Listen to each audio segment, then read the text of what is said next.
First function क्या दिखाई दे रहा है अपने को? अपर। अपर का काम क्या होता है कि ये टेक्स्ट को अपर केस में चेंज करता है। क्या करता है ये? Convert the text into upper case. ये टेक्स्ट को अपर केस में कन्वर्ट कर देता है। ये हमने किसके बारे में लिखा?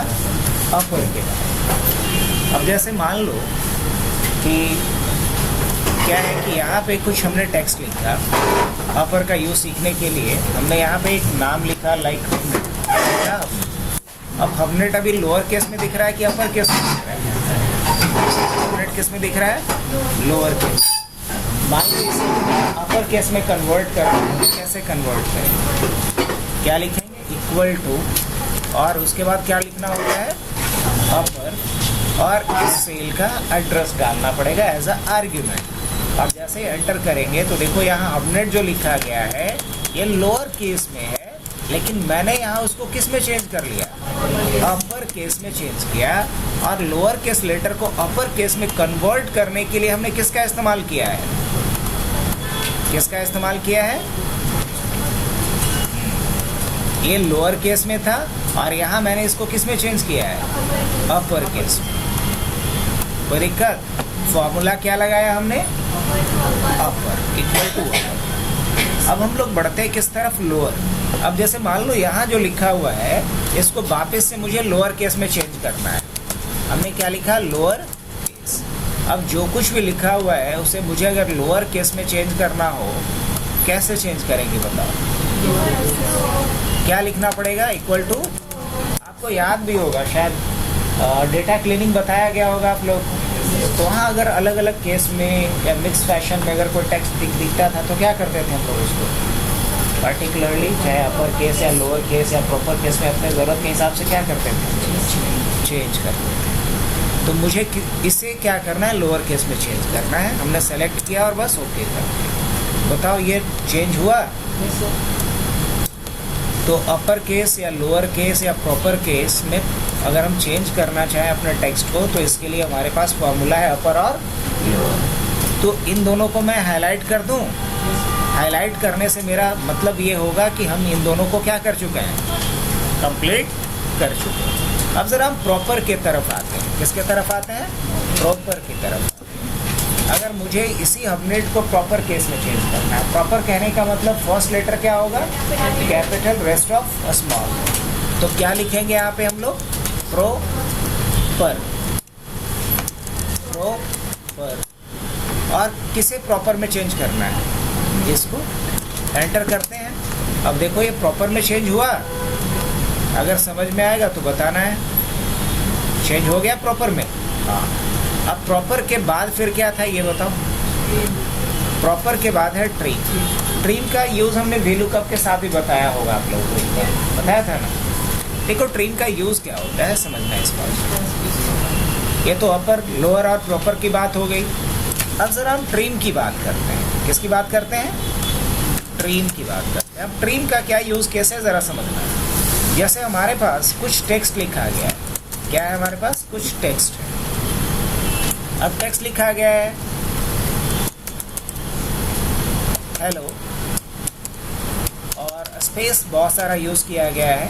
उसके बाद हाउ, फिर कुछ स्पेस दिया गया है आर, और उसके बाद फिर कुछ कम स्पेस दिया गया है, फिर स्पेस दे करके यू, ऐसा कुछ लिखा गया। अब यहाँ आपको एक टेक्स्ट दिख रहा होगा हेलो हाउ आर यू। इसमें एक्स्ट्रा स्पेसेस कुछ यूज़ किए गए हैं। अगर चाहो तो हेलो के पहले भी कुछ स्पेस लगा लेता हूँ मैं।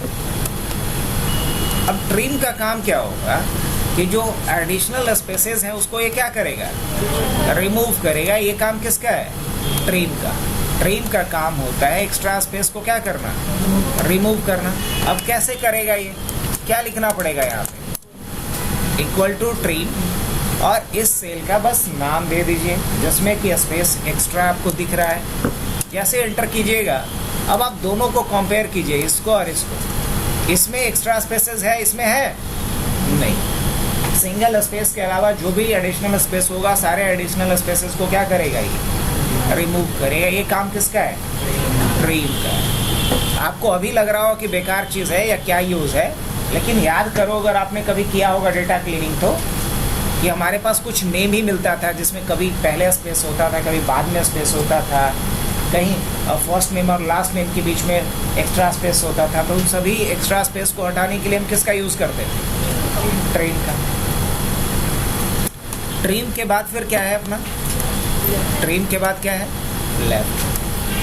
तो चलो हमने यहाँ पे लिख दिया लेफ्ट। अब लेफ्ट का काम क्या है ज़रा समझना है। लेफ्ट का काम होता है कि एक स्ट्रिंग से, इसको हम क्या कह सकते हैं? स्ट्रिंग बोल सकते हैं। एक स्ट्रिंग से लेफ्ट के कुछ कैरेक्टर्स अगर हम निकालना चाहें तो कैसे निकालेंगे? जैसे मान लो मेरे पास है हेलो हाउ आर यू, इसमें से मुझे हेलो निकाल लेना है। क्या निकाल लेना है? हेलो को निकाल लेना है। क्या ऐसा किया जा सकता है? जवाब है हाँ, बिल्कुल किया जा सकता है। और इसके लिए एक फॉर्मूला है हमारे पास जिसका नाम क्या है? लेफ्ट। क्या फॉर्मूला है? लेफ्ट। कैसे लिखा जाता है? क्या सिंटैक्स होता है इसका? लेफ्ट। अब लेफ्ट टेक्स्ट बताओ, इस टेक्स्ट से लेफ्ट कैरेक्टर्स को मेरे को निकालना है। तो हमने बोला I2 से। अब कह रहा है नंबर ऑफ कैरेक्टर्स, कितने कैरेक्टर्स निकालने हैं?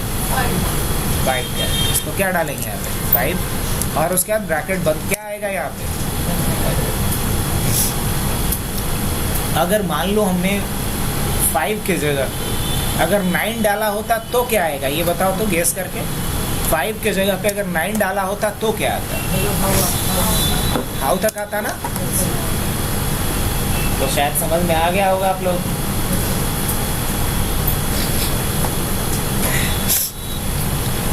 अभी फिलहाल यहाँ पे हम लोग 5 लिख करके छोड़ दे रहा हूँ मैं। अब मुझे राइट साइड से अगर कुछ कैरेक्टर्स को निकालना हो, कोई तरीका? जैसे हमने ये देखा वैसे ही क्या देख रहा हूँ मैं? राइट साइड से कुछ कैरेक्टर निकालना हो, क्या निकाल सकते हैं? क्या तरीका होगा? Equal to right. अब कहाँ से निकालना है? यहाँ से। कितने कैरेक्टर्स निकालना है? मान लो मुझे निकालना है यू और क्वेश्चन मार्क। क्या निकालना है? यू और क्वेश्चन मार्क। तो क्या होगा? 5 ना। अब राइट साइड से ये क्या निकालेगा? 5 कैरेक्टर निकाल के दे देगा। तो उम्मीद है यहाँ तक भी आप लोग समझ ही चुके होंगे कि नहीं। अब लेफ्ट और राइट तक का बात तो हमने कर लिया। अब बारी आती है किसका? कैर का। अब कैर समझते हो आप लोग? कैरेक्टर पता है। अच्छा, आप लोग को कंप्यूटर कोड के बारे में कुछ पता है कि नहीं? नहीं, कुछ पता नहीं है। कंप्यूटर कोड की अगर बात की जाए तो एक कोड होता है एब्सिडी और एक कोड होता है ASCII। ये 2 कॉमन कंप्यूटर कोड है, एब्सिडी का और ASCII। अगर याद रख सकते हो तो याद रख लेना। ये 8 कैरेक्टर का होता है, 8 बिट का कोड होता है। कितने बिट कोड होता है? 8 बिट का कोड होता है। कौन? एब्सिडी। और ये होता है कितने बिट का? 7 बिट का कोड होता है। कौन? ये पुराना है और ये नया है। अब देखो ASCII कोड को जो बनाया उसका नाम था NC। क्या नाम था? ANSI, American national standard institute. क्या नाम था? American national standard institute. NC ने ASCII कोड क्यों बनाया? तो ASCII कोड बनाने के पीछे, अच्छा ASCII का फुल फॉर्म क्या होता है मालूम? लिख लो, कॉपी पेन है सबके पास? नहीं है तो मोबाइल में टाइप कर दो। American standard code, American standard code for information interchange. American standard code for information interchange. क्या बोला? American standard code for information interchange. American standard code for information interchange. अब देखो NC ने एक्चुअल में किया क्या? तो एक्चुअल में NC ने एक कॉन्सेप्ट लाया कि कंप्यूटर में हर एक कैरेक्टर्स को 01 के फॉर्मेट में रिप्रेजेंट किया जा सके। हर एक कैरेक्टर को किस में रिप्रेजेंट किया जा सके? 01 के फॉर्मेट में रिप्रेजेंट किया जाए, है ना। तो एनसी ने एक कॉन्सेप्ट लाया, रिप्रेजेंट ऑल कैरेक्टर और symbol in decimal format so that it can be changed into binary। तो एनसी ने एक 7 बिट का कोड जनरेट किया जिसका नाम रखा ASCII कोड, जिसमें हर एक कैरेक्टर या हर एक सिंबल के लिए एक डेसिमल वैल्यू दिया गया, ताकि उस डेसिमल वैल्यू को 2 से डिवाइड करके किस में कन्वर्ट किया जा सके? बाइनरी में कन्वर्ट किया जा सके। अब इसके अकॉर्डिंग अगर मैं बात करूं तो स्मॉल a जो होता है इसका ASCII वैल्यू क्या होता है? स्मॉल a जो होगा इसका ASCII वैल्यू होता है, कैपिटल A लिखा हूं ना, और अगर स्मॉल a होगा तो इसका ASCII वैल्यू होता है 97। क्या होता है? अब अगर पूछा जाए कि स्मॉल a का ASCII वैल्यू क्या होता है? 97, और कैपिटल A का ASCII वैल्यू क्या होता है? 65। तो याद रहेगा दोनों का। उसी तरीके से अगर हम कैपिटल B लिखें तो इसका ASCII वैल्यू क्या होगा? गेस करो। और स्मॉल b है तो इसका क्या होगा? 98। क्या होगा? इवन की जो स्पेस बटन दबाते हो ना उसका ASCII वैल्यू होता है 32। क्या होता है? 32। अब हर एक सिंबल के लिए एक ASCII वैल्यू दिया गया। अब मुझे अगर पता करना हो कि किस कैरेक्टर का क्या ASCII वैल्यू होता है, किस सिंबल का क्या ASCII वैल्यू होता है, तो इसके लिए भी तो कोई फंक्शन होगा ना। हाँ, इसके लिए जो फंक्शन दिया गया उसी का नाम क्या है? कैर। क्या नाम है? कैर। अब जरा समझना इस बात को, हटाओ इसको, ये तो समझाने के लिए था। मान लो मैंने यहाँ पे लिखा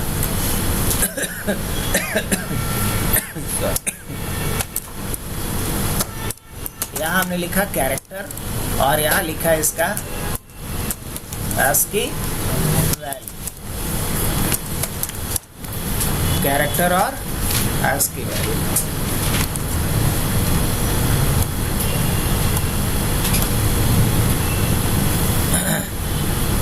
अब अगर मैं चाह रहा हूं कि यहाँ पे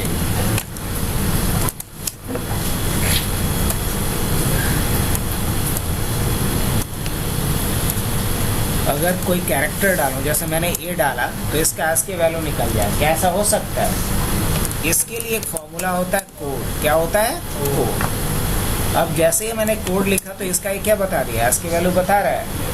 और मान लो अगर स्मॉल a हमने लिखा तो क्या बताएगा? अब आपको देखने में नहीं लग रहा होगा, रीज़न ये है कि हमने फॉन्ट ही ऐसा ले लिया है। अब आपको देखने में लगेगा स्मॉल है कि कैपिटल है। अब बताओ कि यह स्मॉल है कि कैपिटल है? स्मॉल है, लेकिन अगर हमने कैपिटल A लिखा तो क्या आ रहा है? अगर हमने स्मॉल b लिखा तो क्या आएगा? 98। और अगर हमने कैपिटल B लिखा तो क्या आएगा? 66। ये अभी हमने पढ़ा था थोड़ी देर पहले। कौन सा फॉर्मूला यूज़ किया मैंने अभी? कोड। अब अगर उल्टा मैं चलूं, मैंने यहाँ पे क्या लिखा? ASCII वैल्यू, और उसके बाद क्या डाला? उसका मुझे क्या चाहिए? कैरेक्टर चाहिए। क्या चाहिए? कैरेक्टर चाहिए। इसको हम लोग पहले एल्गेरियन कर लें, सेंटर कर लें। अब नीचे वाले को भी हम लोग सेलेक्ट कर लें और इसको भी सेंटर कर लें। अब थोड़ा सा इसको हम लोग ऐसे कर लें। अब हम चाहते हैं कोई ASCII वैल्यू डालें तो उसका क्या बता दें? अब जैसे मैंने यहाँ 66 लिखा, अब यहाँ पे क्या आएगा? इक्वल टू क्या लिखेंगे? कैर, और इसका क्या बोलेंगे? कैरेक्टर बता दो। अब देखो क्रॉस वेरीफाई हो रहा है इस तरीके से कि ना? चेक करो और बताओ मेरे। हमने यहाँ क्रॉस वेरीफाई कर लिया। अगर B का हम ASCII वैल्यू निकाले तो 66, अगर 66 डाले तो फिर क्या वापस मिल गया मुझे? B।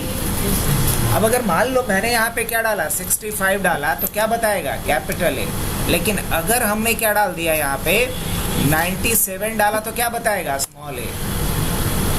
और अगर मैंने भी स्मॉल ए यहाँ लिखा तो क्या बताएगा? 97।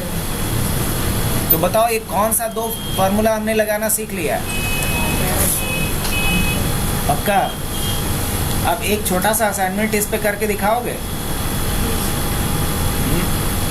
असाइनमेंट क्या करना है समझ लो बात।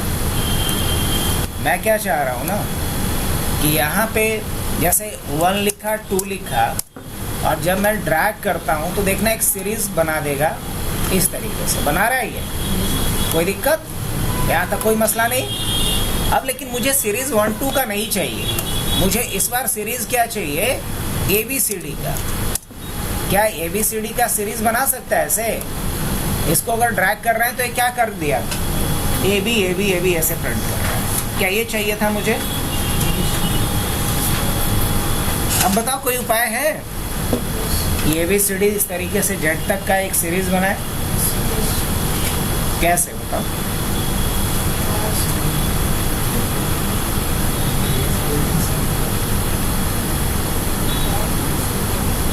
कौन बताएगा?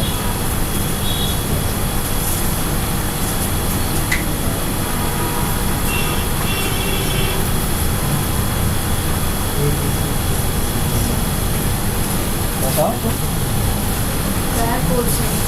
क्या करेंगे? कैर कोड से। यहाँ कुछ तो बोला है लोग, सही है। क्या लगाएंगे यहाँ? कैर कोड ही लगाएंगे, बिल्कुल सही जवाब। करना क्या पड़ेगा यहाँ पे, समझना बात को, कि हम लोग सबसे पहले यहाँ क्या करते हैं? लिखते हैं। अगर हम कैर की बात करें, क्या बात करें? या कोड की बात करें, क्या बात करें? जैसे मैंने यहाँ ए लिखा, क्या लिखा? ए। अब मुझे क्या करना है? लिखना है कोड। इसका कोड निकाल दो। किसका कोड निकालो? इसका। और इसमें क्या कर दो? +1 कर दो। हो सकता है कि नहीं? तो यहाँ क्या आ गया? 98। अब ये जो 98 आया, इसको वापस क्या कर लो? वापस से कैरेक्टर में बदल दो। वापस से क्या करो? इसको कैरेक्टर में बदल दो। तो क्या आ जाएगा यहाँ पे? B लिख करके। अब इसको ड्रैग कर लो ना। कुछ समझ में आया? तो कितना इजी सवाल था कि मुश्किल था? जो हमने पढ़ा वही तो आप लोगों से पूछा अभी। पहले क्या बोला कि जो यहाँ कैरेक्टर पढ़ा हुआ है उसको क्या कर लो? उसको कोड में बदलो, और जो बदल करके आ रहा है उसमें ऑन ऐड कर लो, ताकि नेक्स्ट कैरेक्टर का हमें कोड मिल जाए। और नेक्स्ट कैरेक्टर का जो कोड मिला है उसको वापस किस में कर दो? कैरेक्टर में कन्वर्ट कर लो। तो हमने कैर कोड के कॉम्बिनेशन से काम कर लिया है।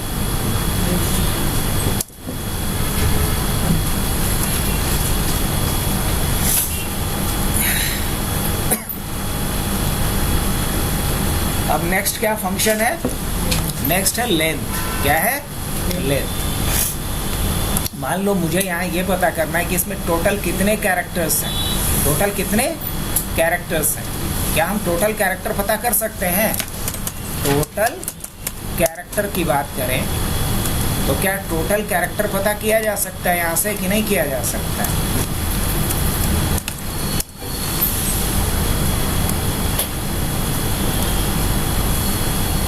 किया जा सकता है। क्या लिखेंगे? इक्वल टू, और उसके बाद क्या डालेंगे हम? लेंथ। और किसका लेंथ बताओ मुझे? इस टोटल इसमें कितने कैरेक्टर्स हैं? लेंथ पता चल गया। अच्छा मान लो मुझे इसका लेंथ पता करना होता तो हम क्या डालते हैं ये बताओ? E5 के बजाय अगर मान लो मैंने NC लिखा, अब कितना बताएगा? 4। क्या बताएगा? 4। तो किसी भी टेक्स्ट में कितने नंबर ऑफ कैरेक्टर्स हैं, अगर ये पता करना हो तो हम किसका इस्तेमाल करेंगे? लेंथ का। क्या लेंथ का यूज़ पड़ता है? याद होगा जब हम लोग क्या कर रहे थे, हाँ, फ़ोन नंबर या पिन कोड चेक करना है कि कितने जगह पे सही है, कितने जगह गलत है, तो हम कैसे पता करते हैं? उसका लेंथ निकाल कर। क्या? चलो ये भी हो गया, लेंथ निकाल लिया जाएगा। अब लेंथ के बाद फिर क्या है? अभी बस सबका मैं फॉर्मूला बता रहा हूँ, कोई अभी प्रोजेक्ट नहीं करवा रहा हूँ। इसके बाद हम प्रोजेक्ट के ऊपर आए। अब क्या लिखा हुआ है? टेक्स्ट। अब ये समझ लो छोटा सा बहुत अंडररेटेड फार्मूला है, लेकिन बहुत काम का फार्मूला है। कौन सा? टेक्स्ट। अब टेक्स्ट फार्मूला का क्या काम होता है, ज़रा इसकी बात कर लें। तो टेक्स्ट का काम अगर एक लाइन में कहा जाए ना, कि टेक्स्ट क्या करता है, तो टेक्स्ट हमें ये अलाउ करता है कि हम फॉर्मेट बताएं। टेक्स्ट क्या करता है? Allow to specify format of data inside the cell. किसी सेल में जो डेटा होगा उसका क्या फॉर्मेट होगा, ये हम डिसाइड किसके ज़रिए कर सकते हैं? टेक्स्ट के ज़रिए। शायद अभी उतना क्लियर नहीं हुआ होगा, लेकिन इतना समझ लो कि सेल में डेटा किस रूप में दिखाई देगा, ये हम तय किसके ज़रिए कर सकते हैं? एक फार्मूला के ज़रिए कर सकते हैं। उसका नाम क्या है? टेक्स्ट। चलो कुछ एग्जाम्पल देखा जाना चाहिए। टेक्स्ट देख लें। तो अगर टेक्स्ट का कुछ एग्जाम्पल देखना है, तो मेरे पास मान लो यहाँ किसी का डेट ऑफ बर्थ लिखा गया है। क्या लिखा गया है? डेट ऑफ बर्थ लिखा गया है। अब मुझे डेट ऑफ बर्थ से क्या चाहिए? उसका डेट ऑफ बर्थ से मुझे उसका ईयर चाहिए, मंथ चाहिए, और डेट चाहिए, और डे भी चाहिए। क्या चाहिए? डे भी चाहिए। क्या ऐसा हो सकता है? क्या क्या चाहिए, समझ में आया? डेट ऑफ बर्थ किसी का दिया गया है, और उस डेट ऑफ बर्थ को देख करके मुझे उसका क्या चाहिए? ईयर चाहिए, मंथ चाहिए, डेट चाहिए, और डे चाहिए। डे बोले तो कौन सा दिन था, कौन सा दिन था उसका। अब इसे हम लोग क्या कर लेते हैं? सेंटर कर लेते हैं, और इसको बोल्ड भी कर लेते हैं, साइज भी थोड़ा इंक्रीज कर लेते हैं, और ऑल बॉर्डर भी लगा लेते हैं। सही है। अब हमारा बस इतना कंसर्न है कि मैं क्या डालूँ यहाँ पे? डेट ऑफ बर्थ डालूँ तो मुझे ईयर, मंथ्स, डेट और डे ये दिखाई दे जाए। जैसे मान लो हमने लिखा 12/5/2000, 12/5/2000 ऐसा कुछ लिखा। 20,000। अब सही है। अब मुझे ईयर निकालना है इस, तो यहाँ किसका यूज़ करेंगे हम? टेक्स्ट का। अब क्या बोलेंगे? इसमें से क्या निकाल के दो मुझे। अब देखो दो पैरामीटर लेता है, एक पैरामीटर वैल्यू लेता है और दूसरा लेता है फॉर्मेट। किस फॉर्मेट में दिखाना है? तो हमने इसको क्या बोला कि मुझे वाई ईयर के फॉर्मेट में दिखाओ। क्या? ईयर के फॉर्मेट। तो यहाँ पे क्या दिखला दिया? 0। अगर वही मैं यहाँ पे क्या डालता हूँ? 2 बार वाई, क्या करेगा ये? 0। लेकिन अगर मैंने यहाँ पे क्या लिखा? 4 टाइम्स वाई, क्या लिखा? 3 4। अब क्या आएगा यहाँ पे? तो ये फॉर्मेट ही तो तय कर रहा है कि 2 डिजिट में दिखलाओ, 4 डिजिट में दिखलाओ, 3 डिजिट में दिखलाओ, किस में दिखलाओ, और क्या दिखलाओ उसमें से। वाई लिखने का मतलब ये क्या समझ रहा है? कि इस डेटा से, इस वैल्यू से मुझे ईयर एक्सट्रैक्ट करके लाओ, और ईयर जो एक्सट्रैक्ट करके लाओ वो कितने बिट में होना चाहिए, वो आप यहाँ बता रहे हो। अब क्या बताना है यहाँ? मंथ्स। मंथ के लिए क्या लिखेंगे हम वापस से? टेक्स्ट। कहाँ से मंथ निकालना है? यहाँ से। अब जो मंथ निकाल के देगा आपको, वो किस फॉर्मेट में होना चाहिए? मान लो हमने लिखा mm, क्या लिखा? mm। अब देखना ये 05 करके आ रहा है। समझना ज़रा बात को। अभी ये नंबर्स में आ रहा है, लेकिन जैसे ही हमने m 3 बार लिखा, ये क्या करके देगा पता है? अब अगर हम चाहते हैं ये पूरा लिख करके आए, या मान लो इसको मैं 6 कर देता हूँ। अब जून ऐसा लिख करके आ रहा है, लेकिन हम चाहते पूरा जून का सारा स्पेलिंग कंप्लीट हो, तो हम क्या लिखेंगे? आप 4 टाइम्स m लिखेंगे। कितनी बार m लिखेंगे? 4 टाइम्स। बड़े आगे। तो ये फॉर्मेट ही तो डिसाइड कर रहा है कि किस फॉर्मेट में डेटा हमें शो करना है। अब मुझे डेट लेकर के आना है, तो क्या कर सकते हैं हम? टेक्स्ट। और कहाँ से टेक्स्ट निकालना है मुझे? वो वैल्यू बताओ। यहाँ से क्या निकालना है मुझे, डेट निकालना है। तो मैंने यहाँ डी लिखा। अब जैसे डी लिखा तो डेट बता दिया। अब डेट तो 2 ही डिजिट में रहेगा ना, ये 3 डिजिट में रहेगा।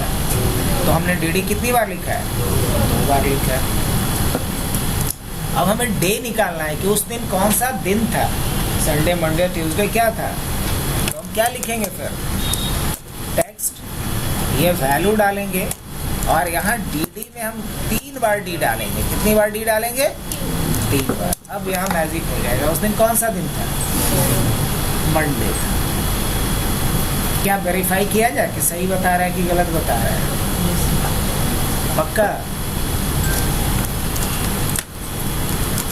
रन खोल लो, टाइम डेट डॉट CPL लिखो यहाँ पे। यहाँ से चलना है हम लोगों को चेंज डेट एंड टाइम पे, और यहाँ से हमें कहाँ भागना है, पीछे की तरफ।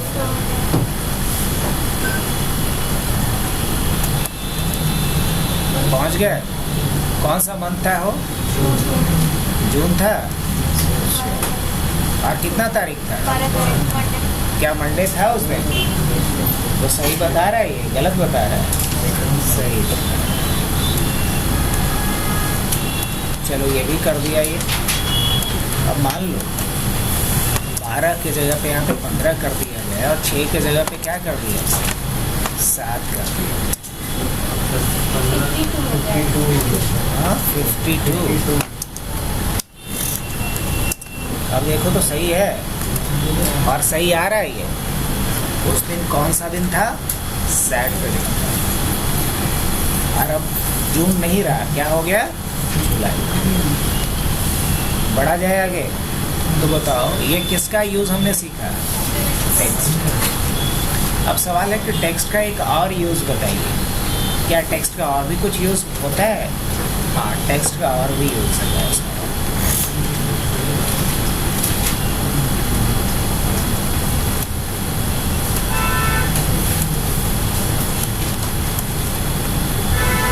अब जैसे मान लो कि हमारे पास कहीं कुछ डेटा लिखा गया है, जैसे यहाँ मान लो कुछ डेटा लिखा गया है। सपोज क्या लिख रहे हैं, 91, चलो हब लिख रहे हैं। यहाँ एक डेटा लिखा गया है हब। अब कुछ डेटा यहाँ पे पहले से लिखा गया है, जैसे यहाँ हब है, या चलो ABC है, XYZ है, PQR है, ऐसा लिखा हुआ है। और यहाँ पे लिखा हुआ है, मान लिया जाए दिस राइट कॉपी। अब मुझे यहाँ डेटा दिखलाना है किसी एक खास फॉर्मेट में। क्या दिखलाना है, खास फॉर्मेट में। क्या ऐसा दिखलाया जा सकता है, हाँ बिल्कुल दिखलाया जा सकता है। अब किस फॉर्मेट में दिखलाना है वो बताने के लिए हम क्या लिखेंगे, टेक्स्ट। अब किसको दिखलाना है, इसको। लेकिन इसको कैसे दिखलाना है वो बता सकते हैं हम, कॉमा। अब फॉर्मेट ऑफ टेक्स्ट की बात कर रहे हैं। अच्छा डेटा अलग जगह से लिया गया है ना, हम क्या ले सकते हैं ये। अब इसको किस फॉर्मेट में दिखलाना है वो बताओ। तो मान लो मैंने इसको बोला कि इसको फॉर्मेट कौन सा देना है, तो मैं बोला कि इसको हैश ऐसे दिखलाओ। और उसके बाद क्या करना है, कॉन्कैटिनेट कर दो किसके साथ। अब इसको इस फॉर्मेट में दिखलाओ, और उसके बाद खुद इस सेल का नाम आना चाहिए। अब ब्रैकेट क्या कर रहे हैं, अब यहाँ पे क्या आ रहा है, एरर आ रहा है, बिकॉज इसको ये समझ नहीं पा रहा है ना। या मैंने इसमें कॉन्कैटिनेशन के बाद क्या डाल दिया, ये वाला, और एंटर कर दिया। अभी भी इसको रिकॉग्नाइज नहीं कर पा रहा है कि क्या फॉर्मेट है। अगर मैंने इसको यही फॉर्मेट डाला तो क्या आ रहा है, यहाँ पे दिस कर क्या आ रहा है ये।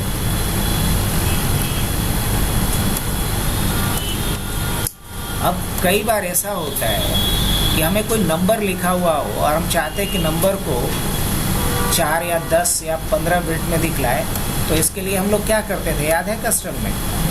वही काम हम किसके ज़रिए कर सकते हैं, टेक्स्ट के ज़रिए भी। और यहाँ भी ध्यान से देखो तो मैंने वही किया है जो काम हम कहाँ से सिखाए थे आपको, तो यहाँ से सिखाए थे, यही काम हम किससे कर सकते हैं, टेक्स्ट वाले फॉर्मूले से भी कर सकते हैं। अब जैसे मान लिया जाए, एक छोटा सा एग्जांपल और देखते हैं पहले। मान लो कोई नंबर यहाँ पे डाला गया है, 2 2 2 2 2 3 4,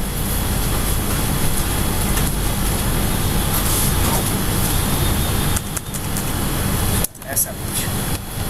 अब है क्या कि ये जो नंबर आया है मेरे पास,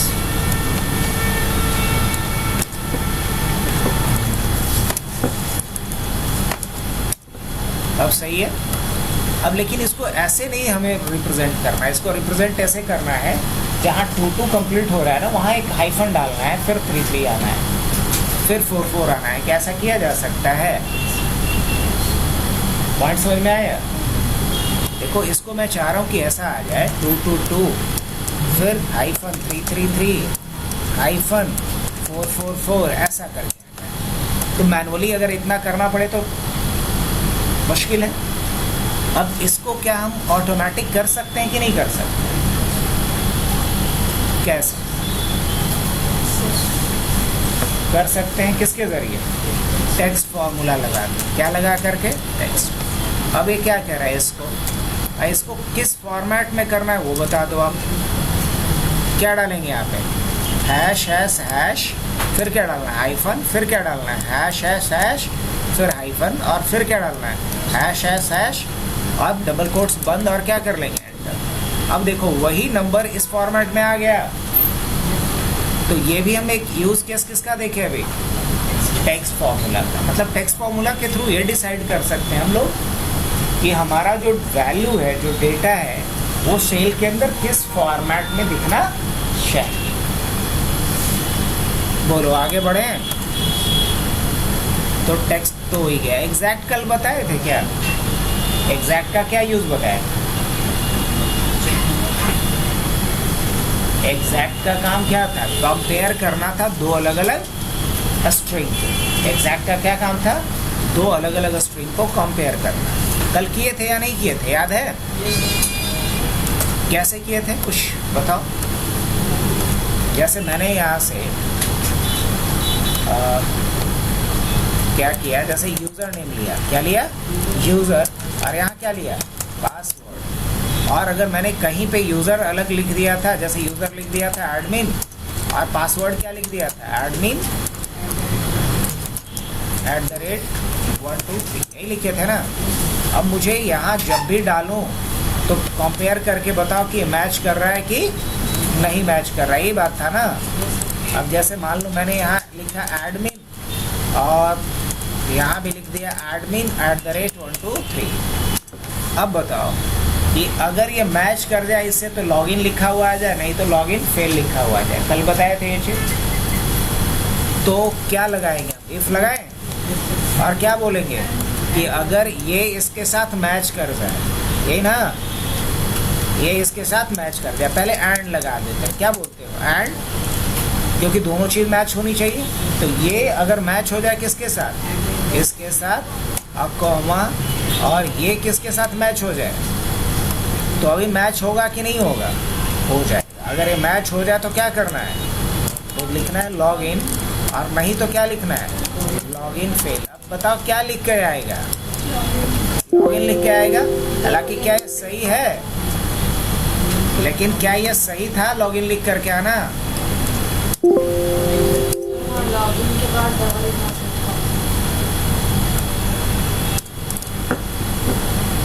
अच्छा लिखे थे, लेकिन कुछ अलग गड़बड़ हो गया। अभी क्या लिख करके आ रहा है? यहाँ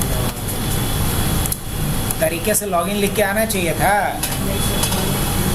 क्यों नहीं आना चाहिए था? क्योंकि केस मैच नहीं कर रहा है। तो जब भी स्ट्रिंग को कंपेयर करना हो तो इक्वल टू के जगह पे किसका यूज करना चाहिए? इक्वल टू के बजाय यहाँ यूज करना चाहिए एग्जैक्ट। एग्जैक्ट का काम क्या होता है? हूबहू मैच करना। एग्जैक्ट का काम होता है हूबहू मैच करना। अब बताओ यहाँ पे क्या लिख कर के आएगा, कहीं कुछ गड़बड़ किया हूँ मैं? अगर लिखा हूँ एग्जैक्ट, अगर ये इसके साथ मैच कर जाए, इसके साथ मैच कर जाए, एक ब्रैकेट एंड वाला बंद होगा। कौन सा? एंड वाला बंद होगा। अभी क्या आ रहा है? लॉगिन फेल आ रहा है, क्योंकि अब ये केस को भी मैच कर रहा है। अगर मान लो वही मैंने यहाँ पे क्या लिख दिया, एडमिन लिख दिया, और यहाँ क्या लिख दिया हमने, admin@123, अब क्या आ जाएगा? कुछ समझ में आया? तो ये किसका यूज देखा हमने? एग्जैक्ट का। नेक्स्ट क्या है? कॉनकैटिनेट। ये कॉनकैटिनेट का क्या काम होता है? दो स्ट्रिंग को आपस में ज्वाइन करने का काम किसका होता है? कॉनकैटिनेट का। अब दो टेक्स्ट को ज्वाइन करने का काम होता है। जैसे मान लो मैंने कहीं पे लिखा फर्स्ट नेम, क्या लिखा? फर्स्ट नेम, और यहाँ क्या लिखा? लास्ट नेम, और यहाँ हमने लिख दिया मान लो फुल नेम, क्या लिखा? Full name. अब जैसे हमने लिखा है अमित कुमार, अब मैं चाह रहा हूँ कि अमित कुमार एक साथ लिख करके आ जाए, क्या करना पड़ेगा? कॉनकैटिनेट। क्या लिखेंगे? इक्वल टू कॉनकैटिनेट, और उसके बाद क्या करेंगे? पहला सेल कॉमा दूसरा सेल, लेकिन बीच में स्पेस नहीं देगा, याद रखना। तो हम चाहते हैं बीच में स्पेस दे, तो क्या करेंगे? यहाँ फिर कॉमा देंगे, और बीच में डबल कोट शुरू, डबल कोट बंद, और स्पेस आ गया। अब लेकिन मेरा फेवरेट ये नहीं है, यहाँ कॉन्कैटिनेशन के लिए ऐसे लगाना, ये ज़्यादा टाइम कंज्यूमिंग जॉब है। तो क्या इसका कोई ऑल्टरनेटिव है? बोलेंगे हाँ। कॉनकैटिनेट ना लगा करके तुम इसके जगह पे क्या लगाओ? इक्वल टू दिस से एम्परसेंड, डबल कोट शुरू, डबल कोट्स बंद, फिर एम्परसेंड लगाओ और दूसरे सेल का नाम दे दो। तो जो एम्परसेंड है ना, ये कॉन्कैटिनेशन ऑपरेटर ही होता है एक्सेल के अंदर। देखो ये बिल्कुल वही काम करके दिया। अब खुद बताओ कि ये वाला लिखना ज़्यादा आसान है या ये वाला? दोनों में से जो आसान लगे यूज़ कर लूँ, मैंने दोनों बताया। या तो कॉन्कैटिनेट यूज़ करो या फिर एम्परसेंड यूज़ करो, दोनों का काम एक ही है। बढ़ा जाए आगे।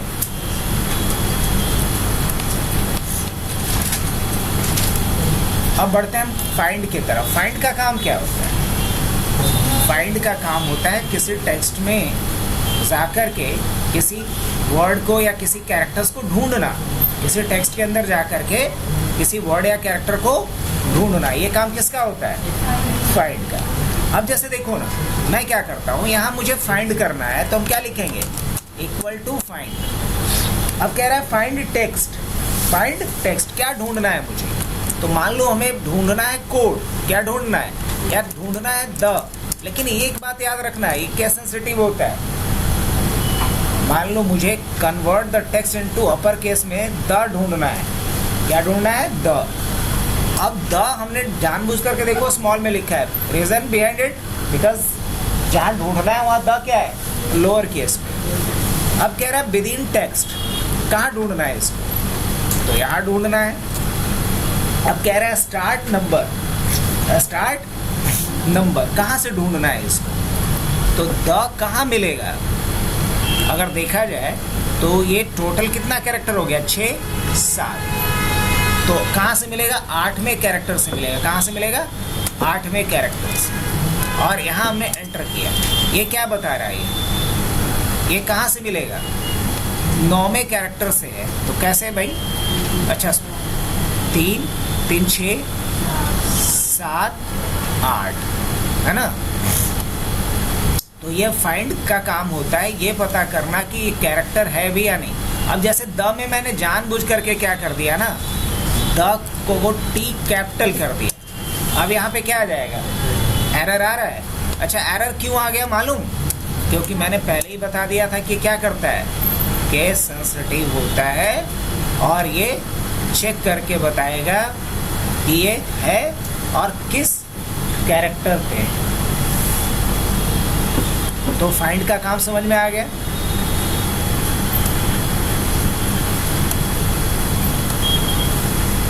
तो ये सारा क्या था अपना? Text function. अब एक होता है रिपीट भी, REP, रिपीट एक फंक्शन होता है, उसको भी यूज़ कर सकते हो। जैसे मैंने लिखा रिपीट। अब रिपीट हमें क्या करना है, मान लो हमें रिपीट करना है हबनेट को। अब कितनी बार रिपीट करना है वो डाल दो, मान लो 11 बार रिपीट करना है, तो ये क्या करेगा, 11 बार क्या लिख देगा, यहाँ पे हबनेट लिख देगा। तो रिपीट का काम होता है क्या करना, रिपीट करना। या तो चाहो तो डायरेक्ट यहाँ टेक्स्ट लिख सकते हो, यहाँ पे क्या डाल सकते हो, या यहाँ पे डाल सकते हो कोई सेल का नाम। जैसे NC हमें लिखना है तो 11 बार क्या लिखेगा, NC। अब आपको लगा कि यहाँ स्पेस होना चाहिए था, क्या होना चाहिए था, स्पेस होना चाहिए था, यही ना। तो कुछ नहीं, NC के बाद यहाँ पे स्पेस दे दो। अब हर जगह क्या आ जाएगा, स्पेस आ जाएगा, ज़्यादा कुछ दिमाग नहीं लगाना पड़ेगा। तो रिपीट का काम क्या होता है, किसी भी टेक्स्ट को या किसी भी सेल के वैल्यू को स्पेसिफिक नंबर ऑफ टाइम तक क्या करता है, रिपीट करता है।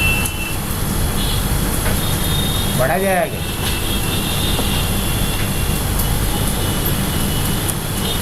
तो ये हमने लगभग 13-14 क्या देखा, टेक्स्ट फंक्शन। अब टेक्स्ट फंक्शन के बाद बारी आती है किसकी, डेट फंक्शन।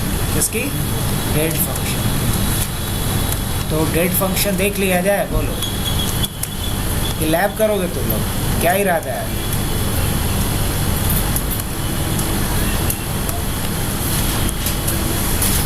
आज बता दिया जाए कि लैब के लिए छोड़ दिया जाए, बोलो। क्योंकि ज़्यादा लेट होगा तो लैब तो कर नहीं पाओगे फिर, कि डेट फंक्शन भी कुछ बता दिया जाए। हाँ क्या, ज़्यादा टाइम नहीं है डेट में, सब आप ही जानते हैं। देखो डेट में कितना फंक्शन दिखाई दे रहा है, जब पहले पढ़ ही चुकी है तो दोबारा काहे पढ़ रही है। एक तो गर्मी भी तुमको ज़्यादा लगता है, काहे झेलती है। बस कम से कम जो पहली बार पढ़ रहा है उसको तो पढ़ लेने दो अच्छे से, नहीं होता है।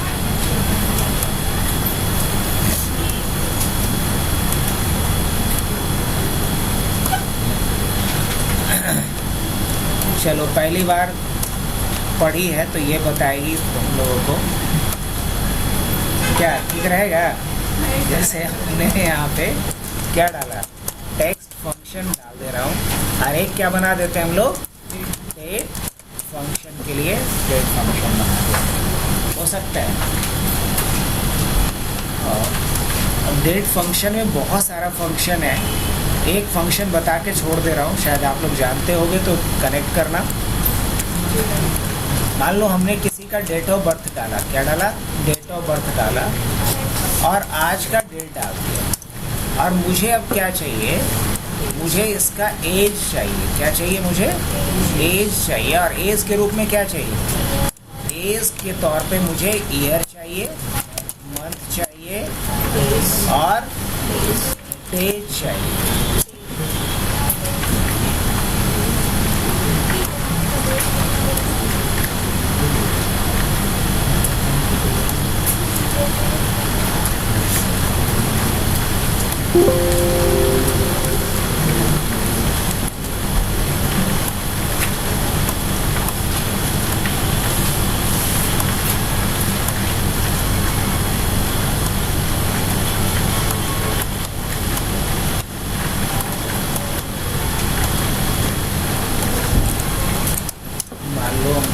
ऐसे लगा दिया, यहाँ पे भी लगा दिया, और यहाँ मैंने लिखा एज कैलकुलेटर, लिख दूँ। इन सबको मर्ज कर दिया और क्या डाल दिया, एज कैलकुलेटर। और एज कैलकुलेटर का भी फॉन्ट हम बदल करके कुछ अलग कर देते हैं। और यहाँ जा करके क्या लगा देते हैं, बॉक्स बॉर्डर इस पर लगा देते हैं। ऊपर से मैंने इसे भी क्या कर दिया, ऐसा कुछ बनाया, और इस पे भी लगा देता हूँ मैं थिक बॉक्स बॉर्डर यहाँ तक। इसको इधर खींच करके लाए, इधर भी थोड़ा खींच करके लाता हूँ मैं। और अब सवाल है कि मुझे क्या चाहिए यहाँ पे, ईयर, मंथ्स, और यहाँ पे इसको भी मैंने क्या किया, मर्ज सेल कर दिया और यहाँ हमने डाल दिया सिर्फ एज लिख कर, क्या लिख करके एज, इसको मैंने यहाँ से लगा दिया और ये यहाँ से एज बताओ और ये और ये यहाँ भी थिक बॉक्स बॉर्डर लगा देता हूँ सब पे और यहाँ भी क्या कर देता हूँ मैं, इन सभी को सेलेक्ट करके थिक बॉक्स बॉर्डर लगा दिया। यहाँ तक हो गया है एज कैलकुलेटर। अब यहाँ से इन सभी का जो फॉर्मेट है वो बदल करके अल्गोरिथम वापस कर देता हूँ और इन सब का अलाइनमेंट भी सेंटर कर दिया जाए। अब इसको भी सेलेक्ट करता हूँ मैं और अलाइनमेंट इसका भी सेंटर कर ही दिया जाए, क्या चलेगा। और ये जो है इन दोनों का थोड़ा सा हाइट बढ़ा देंगे तो थोड़ा डिसेंट लुक आएगा और इन दोनों का थोड़ा विड्थ क्या कर देते हैं, कम कर देते हैं। क्या ऐसा पॉसिबल है? अब दोनों का विड्थ क्या हो गया, कम हो गया इसी के एस्पेक्ट। अब इस पूरे को सेलेक्ट किया मैं और सेलेक्ट करके कुछ एक कलर अप्लाई कर देते हैं, लेकिन ये कलर यहाँ नहीं होना चाहिए, यहाँ नहीं होना चाहिए। तो यहाँ जा कर के क्या ले लेंगे हम, नो कलर, यहाँ से कलर हट गया, चलेगा। अब यहाँ चल करके हम कुछ कलर अप्लाई कर देते हैं जैसे, और यहाँ एज कैलकुलेटर पे जा कर के मैंने क्या लिया, ब्लैक, और इस पर वाइट कर देता हूँ। एज कैलकुलेटर ऐसा दिखेगा और इस पे कलर हम क्या लगा देते हैं, ग्रीन डाल देता हूँ मैं और इस पे वाइट लगा देता हूँ, इस तरीके से आएगा। और यहाँ फिर मैंने गिरा करके क्या किया, वही येलो वाला डाल देता हूँ, है ना। और उसके बाद ये जो फॉर्मेट है हम यहाँ से क्या हटा देने वाले हैं, ग्रिड लाइन्स हटा देने वाले हैं। क्या हटा देने वाले हैं, ग्रिड लाइन हटा देंगे, कुछ इस तरीके से दिखाई देगा। तो हमारे पास एक सिंपल सा एज कैलकुलेटर बनके तैयार हो गया। अभी बना नहीं है, आई मीन फॉर्मूला मैंने नहीं लगाया है। अब मुझे यहाँ पे क्या करना है, फॉर्मूला लगा देना है, लगा दिया जाए। कैसे फॉर्मूला अप्लाई करते हैं, याद है आप लोग? तो इसके लिए हमारे पास कुछ फॉर्मूला होगा। क्या फॉर्मूला होता है, डेटेड इफ। एक फॉर्मूला है, देखो लिस्ट तो हमारे पास पूरी है। अब इस लिस्ट में से अभी एक फार्मूला मैं बता रहा हूँ, कहाँ पे है कहीं पे, तीसरे नंबर पे है, डेटेड इफ, है ना। आइए हम लोग इसमें से डेटेड इफ का यूज़ कर लेते हैं। तो क्या लिखा जाएगा, इक्वल टू डेटेड इफ। और डेटेड इफ में क्या डाला जाता है बताओ, क्या डालेंगे, पहले क्या डाल दिया जाए, डेट ऑफ बर्थ, कॉमा, उसके बाद क्या डालना होता है, आज का डेट। अब मुझे क्या निकालना है, ईयर ना, तो ईयर के लिए क्या लिखेंगे, वाई बस, और एंटर कर देंगे। यहाँ पे ईयर क्या बता रहा है, कोई बात नहीं, मैंने यहाँ से जा कर के क्या डाल दिया, 15/01, और मान लो कुछ भी एक डाल देते हैं, 2002 ऐसा डाला जा सकता है। और यहाँ मुझे क्या लगाना है, इक्वल टू टुडे, क्या डाल देते हैं यहाँ पे, आज का डेट बता देगा। अब कितना साल हो गया इसका, 24 साल। अब मुझे क्या निकालना है इसका, तो फॉर्मूला में डेटेड इफ में क्या लिखना पड़ता है, स्टार्टिंग डेट और एंडिंग डेट, और उसके बाद वाई। अब ये तो ईयर बता दिया, अब मेरे को क्या निकालना है, मंथ। तो क्या लिखेंगे यहाँ पे, डेटेड इफ, ब्रैकेट शुरू करेंगे, क्या लिखेंगे यहाँ पे, डेट ऑफ बर्थ, और उसके बाद क्या डालेंगे, आज का डेट, करेंट डेट, और उसके बाद क्या डालना है, क्या एम लिखेंगे, काम हो जाएगा, नहीं, ये टोटल मंथ्स बता देगा। अब ये तो कोई सेंस नहीं बनता है। ईयर के बाद मतलब 24 साल के बाद जो मंथ्स कैरी कर रहा है वो बताओ। तो यहाँ हम लिखेंगे वाई एम, क्या लिखेंगे, वाई एम। तो 24 साल के बाद 6 महीने बचते। अब 6 महीने के बाद कुछ दिन भी होगा, तो ये पता करने के लिए क्या लिखेंगे, डेटेड इफ, और ब्रैकेट में क्या डालेंगे, this, comma, current date, comma, और गेस करो तो यहाँ पे क्या लिखना होगा, एम डी, है ना, मतलब मंथ के बाद जो डे कैरी कर रहा है वो बताओ।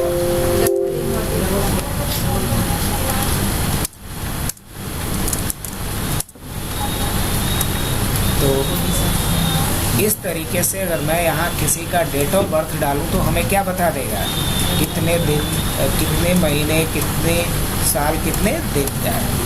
तो ये एज कैलकुलेटर हमने एक फार्मूला लगा करके बनाया और वो फार्मूला क्या है, डेटेड। अब कल डेट का कुछ और इम्पोर्टेंट फार्मूला सीखेंगे हम लोग, जो बहुत इम्पोर्टेंट होने वाला है। जैसे नेट वर्क डेज यहाँ पे लिखा है, वर्क डे लिखा हुआ है, इसमें और INTL भी दोनों में ऐड होगा, नेटवर्क डेज में और वर्क डेज में भी ई डेट है लिखा हुआ कहीं पे, हाँ EO मंथ है लेकिन ई डेट है कहीं, तो बस ई डेट भी करेंगे हम लोग। और ईयर मंथ वगैरह लिखा हूँ कहीं, नहीं लिखा हूँ। मंथ लिखा हूँ, नहीं लिखा हूँ। डेट लिखा हूँ, नहीं लिखा हूँ। डेट है लिखा हुआ, तो चलो मंथ लिखा हूँ, नहीं लिखा हूँ। ईयर लिखा हूँ, नहीं लिखा हूँ, और लिख दिया यहाँ पे। तो ये कुछ फंक्शन कल हम लोग करने वाले हैं। सेव कर लें इसको।